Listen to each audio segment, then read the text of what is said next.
தேர்தலுக்கு முன்னால் அது வந்தால் வெள்ளித்திரையை அது சந்தித்தால் மகிழ்ச்சி அடைவேன். இல்லைன்னா தேர்தலுக்கு பிறகு அந்த காஸ்டிங்ல கொஞ்சம் மாற்ற வேண்டியிருக்கும். தளபதி விஜய்க்கு பதிலாக தமிழக முதல்வர் விஜயின் போட்டு படம் ரிலீஸ் ஆகும்.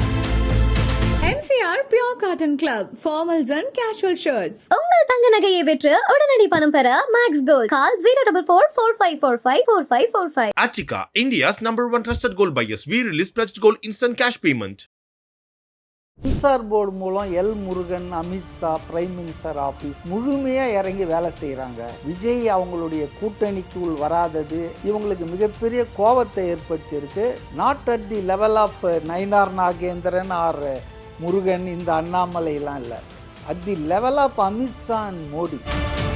நினைக்கிறீங்களா ஒரு பிரச்சாரம் போக முடியுமா, வர முடியுமான்னு? இந்த படமும் அந்த வேலையை செஞ்சிடும். அப்போ தேர்தலுக்கு முன்னால் இது வரக்கூடாதுன்னு பாஜக, திமுக, அதிமுக, நாம் தமிழர் அதில் எல்லாரும் ஒற்றுமையாக இருப்பாங்க. இது என்ன கேட்டால் டைமை ட்ராக் அவுட் பண்ணி மாடல் கோட் ஆஃப் கான்டக்ட் நடத்தை விதிகள் வர்ற வரைக்கும் இழுப்பாங்க. நடத்தை விதிகள் வந்த உடனே தேர்தல் கமிஷனுக்கு திமுகவோ, நாம் தமிழரோ, அண்ணா திமுகவோ, பாஜகவோ யாரோ ஒருத்தர் போய் கொடுப்பாரு. முதலமைச்சர் வேட்பாளர் அவர் அரசியல் பேசுகிற படம் இப்போ வந்தால் ஒரு அன்டியூ அட்வான்டேஜ் கிடைக்கும். லெவல் பிளேயிங் ஃபீல்டு இருக்காது. தேர்தல் வரைக்கும் இதை நிறுத்தணுன்ற டயபாலிக்கல் பிளானில் தான் இதை பண்ணுறாங்க. இதனால் விஜய்க்கு பெரிய டிஸ்அட்வான்டேஜோ, அவருக்கு எந்த தண்டனையோ, அவருக்கு எந்த பொருளாதார நஷ்டமோ வரப்போகிறதில்ல. ஆனால் அவரை எடுத்து கடைசி படம் எடுத்திருக்காரு. அவருடைய ரசிகர்கள் ஏமாந்துருக்காங்க இல்லையா, அவங்க வெறி கொண்டு பாஜகவை தோக்கடிப்பாங்க. பொதுமக்கள் மத்தியில் இது ஒரு பேசு பொருள் ஆகும். இது BJP B team, C team, நாளைக்கு அமித்ஷா வராரு, அவர் இழுத்துருவாரு அப்படின்லாம் சொல்கிறாங்கல்ல, இதெல்லாம் தவிடுபடி ஆகுது.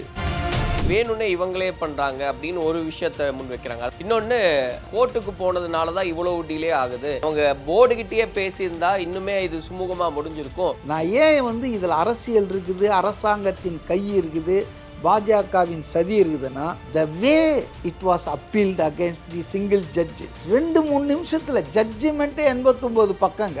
அந்த ஜட்ஜ்மெண்ட் காப்பி வாங்குறதுக்கே ஒரு நாள் ஆகிருக்கும். அப்போ அவ்வளோ மெக்கானிக்கலாக மேலே இருந்து சாவி கொடுக்குறாங்க. வணக்கம் சார். வணக்கம் சார். விஜய் அவர்கள் அப்படின்னு பேசும்போதே இந்த ஜனநாயகன் மேலே ஒரு பெரிய எதிர்பார்ப்பு, இப்போ வந்துடும் அப்போ வந்துடும் அப்படின்னு எதிர்பார்த்தா இன்றைக்கி கூட ஒரு பெரிய எதிர்பார்ப்பு இருந்தது. ஆனால் அப்படி நடக்கலை, இன்னும் தள்ளி போகுது அப்படின்னு பார்க்குறோம். எந்த மாதிரியான ஒரு விஷயமா இது புரிஞ்சுக்கிறது? ஏன்னா ஒரு பக்கம் இது அரசியல் இல்லை அப்படின்றாங்க, சரியான ப்ராசஸ் தான் அப்படின்றாங்க. இல்லைங்க, துவக்கத்திலேருந்தே நான் 2 விஷயத்தை தெளிவாக பேசியிருக்கேங்க.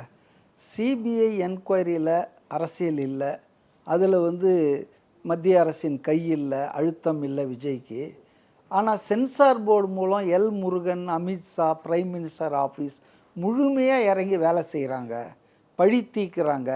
விஜய் அவங்களுடைய கோரிக்கையை ஏற்று அவங்க கூட்டணிக்குள் வராதது, அவங்க சொல்கிறபடி நடந்து கொள்ளாதது இவங்களுக்கு மிகப்பெரிய கோபத்தை ஏற்படுத்தியிருக்கு. Not at the level of Nainar Nagendran or Murugan, இந்த அண்ணாமலையெல்லாம் இல்லை, at the level of Amit Shah and Modi. அப்போ அவங்க இதை பயன்படுத்தி தான் திட்டம் போட்டு இந்த படத்தை வரக்கூடாது. அதுக்கு இன்னொரு காரணம் என்னென்னா, அந்த படம் வந்ததுன்னா நீங்கள் இப்போ நினைக்கிறீங்களா ஒரு பிரச்சாரம் போக முடியுமா, வர முடியுமான்னு? இந்த படமும் அந்த வேலையை செஞ்சிடும். பட்டி தொட்டி குக்கிராமங்களில் எல்லா தியேட்டர்லேயும் அவருடைய அரசியலை கொண்டு போய் பேசிடும். சொல்லப்போனால் அது ஒரு அரசியல் படம் தான், அவருடைய அரசியல் பேசுகிற படம். அப்போ தேர்தலுக்கு முன்னால் இது வரக்கூடாதுன்னு சில செக்ஷன் நினைக்கிறாங்கன்னா அதில் எல்லாரும் ஒற்றுமையாக இருப்பாங்க. பாஜக, திமுக, அதிமுக, நாம் தமிழர் எல்லாருமே அந்த படம் வந்ததுன்னா அது நிச்சயமாக அது ஒரு மிகப்பெரிய பிரச்சாரமாக அவருக்கு அமைஞ்சிரும், பாசிட்டிவாக அப்படின்றதால பண்ணுவாங்க. ஆனால் இன்றைக்கி அந்த கெடுதலை பண்ணுற இடத்துல இருக்கிறது பாஜக, ஒன்றிய அரசு, சென்சார் போர்டை யூஸ் பண்ணி பண்ணுறாங்க. நீங்கள் நல்லா கவனிங்க. இந்த அதாவது க்ரனாலஜி படி பார்த்தீங்கனாலே பராசக்திக்கு வர வேண்டிய பிரச்சனைகள் அதுக்கு வராதது மட்டுமல்ல, அந்த படக்குழுவை அழைத்து மோடி, முருகன்லாம் பொங்கல் வச்சு கொண்டாடினாங்க. அதை பற்றி நம்ம நிறைய பேசியிருக்கிறோம். அது ஆன்டி காங்கிரஸ், காங்கிரஸுக்கு எதிரான அரசியல், அதை என்கரேஜ் பண்ணாங்கன்னு. அதே விஷயந்தான் விஜய் அரசியலை இந்த படம் பேசுதுன்றதால இதை பனிஷ் பண்ணோம், இதை வரவிடக்கூடாது. நீங்கள் நல்லா கவனிங்க. ஆஷா தனி நீதிபதி ஹைகோர்ட்டில் 7ஆம் தேதியோ என்னவோ ஜனவரி மாதம் அவங்க தீர்ப்பு கொடுக்குறாங்க. அவங்க என்ன சொல்கிறாங்கன்னா, இது போல் வந்து நீங்கள் சொன்ன அந்த கட்டெல்லாம் அவங்க நிறைவேற்றிய பிறகு அவங்களுக்கு வந்து தரேன்னு சொல்லி நீங்கள் சொல்லி அனுப்பிச்சிட்டு நீங்கள் வந்து திடீர்னு அவங்களுக்கு வந்து ரிவ்யூ கமிட்டி அப்படின்னு சொன்னது சரியில்லை, அதனால் அவங்களுக்கு உடனடியாக கொடுங்கன்னு சொன்னாங்க.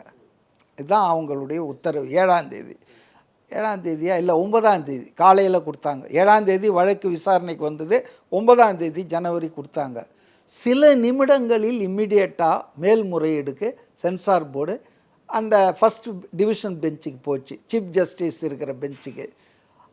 அதுக்கு மத்தியானம் யாரா அட்டன் பண்ண வராருன்னு சொன்னால் சொலிசிட்டர் ஜெனரல் ஆன்லைனில் வராருன்னாங்க, துஷார் மேத்தா. துஷார் மேத்தா ஒரு பிரச்சனைக்கு வராருன்னா அந்த ஜட்ஜுக்கு தெரியாதா இதில் கவர்மெண்ட் எந்த அளவுக்கு கீனாக இருக்குது, இதில் எவ்வளோ தலையிட்டுருக்கு, கவர்மெண்ட்டுடைய டாப் லீகல் ஆஃபீஸரே வராரு அப்படின்னா அதனால தான் சுப்ரீம் கோர்ட்டில் தலையிட மாட்டோன்னு நைஸாக தள்ளி விட்டாங்க. நிறைய இடம் போனால் என்ன, வளம் போனால் என்ன, நீங்களே போய்க்கிங்கன்னு. ஆனால் எல்லா நீதிமன்றங்களும் எக்ஸப்ட் ஆஷா அந்த அம்மாவை தவிர யாருக்கும் வந்து இந்த சென்சிட்டிவே தெரில. பொங்கல் ஹாலிடேஸு 10 நாள், இந்த படம் வந்து பொங்கலுக்கு ரிலீஸ் ஆனால் தான் தயாரிப்பாளர், 2வது 30 நாளில் ஓடிடி அமேசான் வாங்கியிருக்கான், அவனுக்கு டைம் வந்து அவுட் ஆச்சுன்னா அவன் வந்து பிரச்சனை பண்ணுவான். இது எதுவுமே கண்டுக்காமல் எங்களை கேட்டால் நீங்கள் ரிசர்வ்டு ரிலீஸ் தேதிப்புனா நார்மலாக பாலிவுட், ஹாலிவுட், கோலிவுட், டோலிவுட் எல்லா வுட்லேயும் வந்து படத்தை போட்டுருவாங்க, டேட் சொல்லிவிடுவாங்க. அதுக்கு ஒரு 10 நாளைக்கு முன்னால் 15 நாளைக்கு முன்னால் கொடுப்பாங்க, அது உடனே வந்துடும். இதான் வந்து ப்ராக்டிஸு.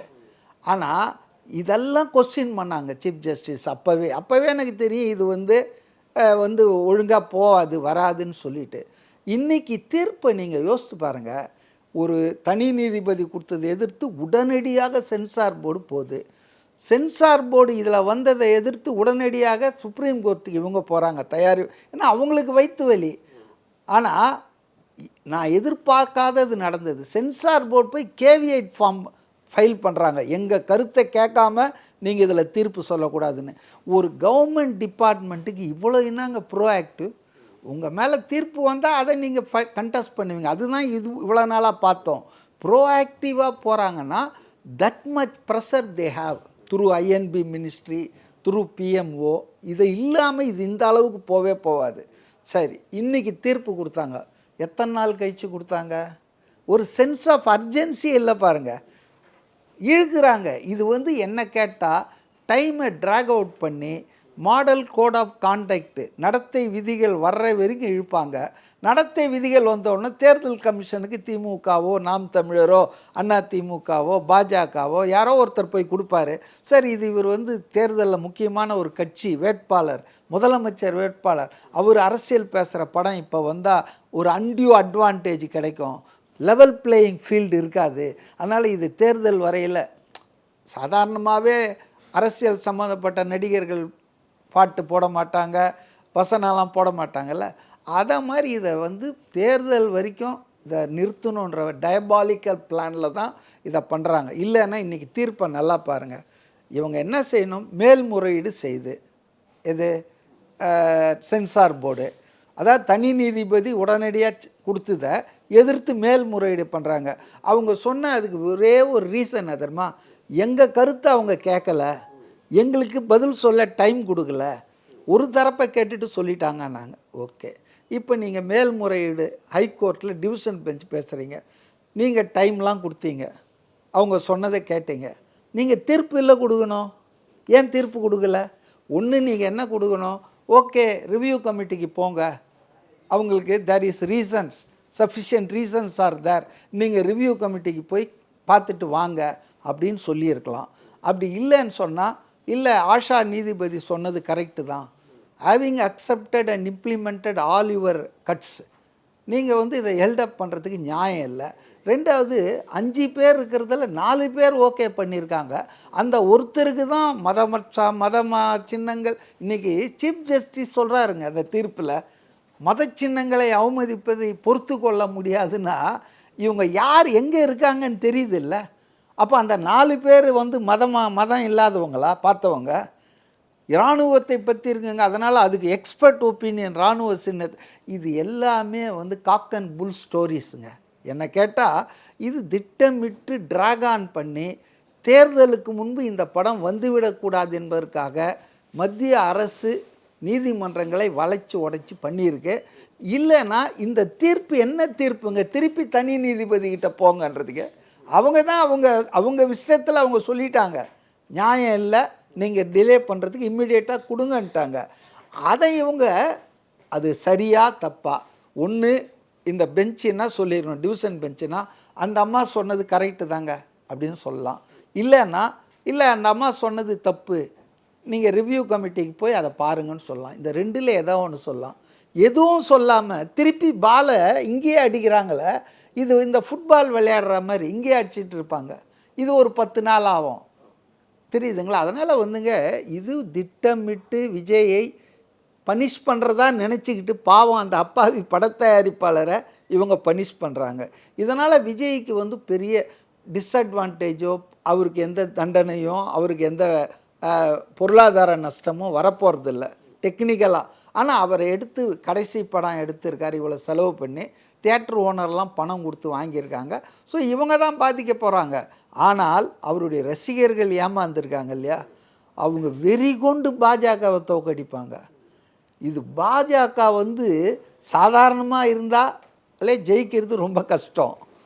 இன்றைக்கி இருக்கிற sentiment anti BJP, most hated person in Tamil Nadu வந்து நரேந்திர மோடி. அப்படி இருக்கும்போது இந்த ரசிகர்களுக்கு இது வெறி கொண்டு இவ்வளோ பண்ணுறாங்களாடான்னு பொதுமக்களும் சொல்கிறேன் நான். இப்போ எங்கள் மனைவி வந்து ஒரு ஹவுஸ் ஒய்ஃபு, அவங்க இந்த தீர்ப்பு நியூஸ் இதெல்லாம் பார்த்த உடனே இவ்வளோ அநியாயம் பண்ணுறானுங்க அப்படின்னு தான் காலையில் கமெண்ட் பண்ணுறாங்க எங்களோட உட்காந்துட்டு. அதனால் இது வந்துங்க சகிக்க முடியாத அளவுக்கு பண்ணுறாங்க. இதை இப்படி பண்ண அட்வான்டேஜ் டு விஜய் தான். இதையே ஒரு பிரச்சாரமாகும் பொதுமக்கள் மத்தியில், இது ஒரு பேசு பொருளாகும். ஒரு நபர் ஒரு கடைசி படத்தை இந்த அளவுக்கு பண்ணுறாங்க அரசியல் காரணங்களுக்காக. இது வந்து BJP B team C team, நாளைக்கு அமித்ஷா வராரு அவர் வந்து இழுத்துருவார் அப்படின்லாம் சொல்கிறாங்கல்ல, இதெல்லாம் தவிடுபடி ஆகுது. விஜய் மாதிரி தீரத்துடன் வீரத்துடன் மாநில அரசையும் மத்திய அரசையும் ஒரு சேர எதிர்க்கிற ஆண்மை உள்ள தலைவனை தமிழ்நாடு இதுவரையில் பார்த்ததில்லை. உறவுக்கு கை கொடுப்போம், உரிமைக்கு குரல் கொடுப்போம்னு போய் அது எம்ஜிஆர் காலத்தில் மொரார் தேசாய் கிட்ட போய் சரண்டர் ஆனார். அது மாதிரி எம்ஜிஆரே ஆணையிருக்காரு, கருணாநிதிக்கு சொல்லவே வேணாம், எல்லாருமே அப்படி தான் ஆயிருக்காங்க. அப்போது ஹியர் இஸ் எ மேன். அது பொருளாதார நஷ்டமா வியாபார நஷ்டமா அதை பற்றியெல்லாம் கவலைப்படாமல் முன் வச்ச காலை பின் வைக்க மாட்டேன்னு இருக்கிறாருன்னா ரியலி இஸ் கிரேட். இது இவருக்கு தான் அட்வான்டேஜ் ஆக போகுது. இவங்க ஏதோ நினப்பில் செய்கிறாங்க, அது வந்து நிச்சயமாக பாஜக அதிமுக கூட்டணிக்கு மிகப்பெரிய தோல்வியை கொடுக்க போகுது இந்த ஒரு நிகழ்ச்சியை. ஆனால் இப்போ இதுக்கு பின்னாடி இருக்கக்கூடிய அரசியல் கணக்கு அப்படின்ற விதத்தில் நீங்கள் இந்த விஷயங்களை எல்லாம் முன்வைக்கிறீங்க. அவங்க ஈவன் போர்டில் இருந்த எஸ்வி சேகர் உள்ளிட்டவங்க, திரைத்துறை இந்த திருப்பூர் சுப்பிரமணியம் இவங்கெல்லாம் ஒரு கூற்று வைக்கிறாங்க. என்ன சொல்கிறாங்கன்னா, இதை வந்து வேணும்னே இவங்களே பண்ணுறாங்க அப்படின்னு ஒரு விஷயத்தை முன் வைக்கிறாங்க. அதாவது ஹைப் கிரியேட் ஆகுன்ற ஒரு பார்வையும் முன் வைக்கிறாங்க. இன்னொன்று, இவங்க வந்து இதை கோர்ட்டுக்கு போனதுனால தான் இவ்வளோ டிலே ஆகுது, அவங்க போர்டுகிட்டே பேசியிருந்தா இன்னுமே இது சுமூகமாக முடிஞ்சிருக்கும், ஒரு விதத்தில் இந்த இழுபறிக்கு காரணம் இந்த படக்குழுவினர் தான்ற விதத்துலையும் சில கருத்துக்களை முன்வைக்கிறாங்க. இதெல்லாம் அப்சர்டுங்க. அதாவது அவங்க வந்து அவங்கள நம்ப வச்சு கழுத்தறுத்தது சென்சார் போர்டுங்க. 18ஆம் தேதி கொடுக்குறாங்க டிசம்பர், 19ஆம் தேதி பார்க்குறாங்க, சில கட்ஸை சொல்கிறாங்க. நான் உங்களுக்கு அதை நினைவுபடுத்த விரும்புகிறேன். ஒன்று கூட அவங்க எதிர்க்கலை, அவங்க சொன்ன எல்லா கட்ஸையும் மியூட்டையும் ஒத்துக்கிறாங்க, ஒத்துக்கிட்டு கரெக்ட் பண்ணி கொண்டு போய் கொடுக்குறாங்க. நடுவில் கிறிஸ்மஸ் ஹாலிடே வருது, 29ஆம் தேதி பார்க்குறாங்க, டிசம்பர் 29, 2-3 நாளில் கொடுத்துட்றாங்க. Every thing is okay fine, நாங்கள் சொன்னதெல்லாம் செஞ்சிட்டிங்க, UA 16+ உங்களுக்கு உண்டுங்கன்னு சொல்லி அனுப்புகிறாங்க. அதுக்கப்புறம் எதுவுமே வராத போது தான் இவங்க பர்டர்பாயி என்ன ஆச்சு, 2 நாள் வெயிட் பண்ணாங்க சர்டிஃபிகேட் வரும்னு, திரும்ப போய் கேட்ட உடனே தான் டில்லி டேலி பண்ணிவிட்டு இங்கே ஏதோ வரும் போவோன்னு சொல்லி 5ஆம் தேதி ஜனவரி கூப்பிட்டு, இல்லைங்க ஒருத்தர் அப்ஜெக்ட் பண்ணிட்டாரு, அதனால் வந்து நாங்கள் ரிவ்யூ கமிட்டிக்கு சேர்மன் அனுப்பிச்சிட்டாரு, இந்த மாதிரி ஸ்டோரிஸ்லாம் சொன்னாங்க. இல்ல, இவங்க சொல்லும்போது அப்போவே அவங்களுக்கு ரிவ்யூக்கு தெரிஞ்சு போயிருக்கலாமேன்னு ஒரு நிமிஷம் ஒரு- இல்லை ஒரு நிமிஷம் அப்போவே அவங்களுக்கு தெரிஞ்சிடுச்சு இதில் அரசியல் இருக்குது. மேபி சென்சார் போர்ட்லேருந்தே தயாரிப்பாளருக்கு சொல்லியிருப்பாங்க, ஏங்க நாங்கள் என்ன ஆஃப் த ரெக்கார்டில் நாங்கள் என்னங்க பண்ணுறது, இது அரசியல் ரீதியாக நீங்கள் கோர்ட்டுக்கு போங்க, எங்கள் கையில் ஒன்றும் இல்லை, நாங்கள் கொடுக்கலான்னு தான் எல்லாம் பிளான் பண்ணோம், மேலேருந்து எங்களுக்கு அழுத்தம், நீங்கள் பேசாமல் கோர்ட்டுக்கு போங்க அப்படின்னு அவங்களே கூட சொல்லியிருக்கலாம். இது தெரியாது. ஆனால் அவங்களுக்கு புரிஞ்சிடுச்சு தயாரிப்பாளருக்கு இது வந்து டெக்னிக்கலாவோ சென்சார் போர்டோ இதில் இல்லை, இதில் வந்து அரசியல் இருக்குதுன்றதால தான் அவங்க உடனே கோர்ட்டுக்கு போனாங்க. கோர்ட்டில் அதை வந்து விசாரித்து அந்த அம்மா எல்லாத்தையும் கேட்டுட்டு தான் நின்று நிதானமாக தான் தீர்ப்பு கொடுத்தாங்க. நான் ஏன் வந்து இதில் அரசியல் இருக்குது, அரசாங்கத்தின் கை இருக்குது, பாஜகவின் சதி இருக்குதுன்னா, the way it was appealed against the single judge 2-3 நிமிஷத்தில் ஜட்ஜிமெண்ட்டு 89 பக்கங்க. ஆப்ரேட்டிவ் போர்ஷன் மட்டும்தான் ஆஷா மேடம் படித்தாங்க. அந்த ஜட்ஜ்மெண்ட் காப்பி வாங்கிறதுக்கே ஒரு நாள் ஆகிருக்கும். ஆனால் சில நிமிடங்களில் அதை என்னன்னு கூட பார்க்காம, அப்போ அவ்வளோ மெக்கானிக்கலாக மேலேருந்து சாவி கொடுக்குறாங்க. ஒத்துக்காதீங்க, நீங்கள் நேராக போங்க. சரி, இப்படி போனாங்க, அதை ஏற்றுக்கினாங்க. அதை வந்து துஷார் மேத்தா வராரு. துஷார் மேத்தா ஏன் இங்கே வராரு? Solicitor general. அந்த அளவுக்கு இது என்ன தேசம் பிரச்சனையா? இல்ல, இந்த கணக்குகள் தான் சார் நீங்க சொல்றது புரியுது. இதுக்கு பின்னாடி அப்போ இப்படிதான் இருக்கு அப்படிங்கும்போது அரசியல் அழுத்தம், அரசியல் கணக்கு, misuse of government power against mister Vijay, இதுதான் இதுல எது வரைக்கும் அப்படிங்கும்போது தேர்தல் விதிகளை அறிவிக்கிற வரைக்கும் இது இழுபறியா இழுப்பாங்க. ஓடிடியில் ரிலீஸ் பண்ணிட்டு போயிட மாட்டாங்களா சார்? ஓடிடியில் ரிலீஸ் பண்ணுறது லாஸ்ட் ரிசார்ட்டுங்க. நீங்கள் எல்லாரும் மக்கள் மத்தியில் கொண்டு போய் சேர்க்கணும். நான் சொன்னதுன்னா மக்கள் மத்தியில் போனோன்னா இன்றைக்கி ஓடிடி வச்சுருக்கிறவங்க எத்தனை பேர்? இப்போ நான் ஓடிடி வச்சில்லைங்க, தேட்டரில் தான் பார்ப்பேன், இல்லை ஏதாவது டிவியில் போட்டால் பார்ப்பேன். அப்போது சாமானிய மக்களுக்கு போய் சேரணுங்க இந்த படம், அவருடைய கடைசி படம். இதை ஓடிடியில் வசதி மிக்கவர்கள் பார்த்தா போதுமா? ஸோ அதனால் எனக்கு என்னவோ இதை இவங்க ஃபைட் பண்ணோன்னு தான் நினைக்கிறேன். ஆனால் நீதிமன்றங்களும் இன்றைக்கி அண்டர் க்ளவுடுங்க. இந்த மெட்ராஸு ஹைகோர்ட் பெஞ்ச், டிவிஷனல் பெஞ்சு ஏன் இது இப்படி சொல்லுது? அது ரெண்டில் ஏதாவது ஒன்று சொல்லியிருக்கலாம். நீங்கள் போங்க ரிவ்யூ கமிட்டிக்கு போய் அது சீக்கிரம் இந்த டேட்குள்ளே ஒரு 10 நாளில் கொடுங்கன்னு சொல்லியிருக்கலாம், ஃபிக்ஸ் பண்ணியிருக்கலாம் ரிவ்யூ கமிட்டிக்கு. ஏன்னா அவங்க மாத கணக்கில் இழுப்பாங்க. நீதிமன்றம் அப்படின்னு நம்ம பேசும்போது கடைசி நம்பிக்கையே நீதிமன்றம் தான்.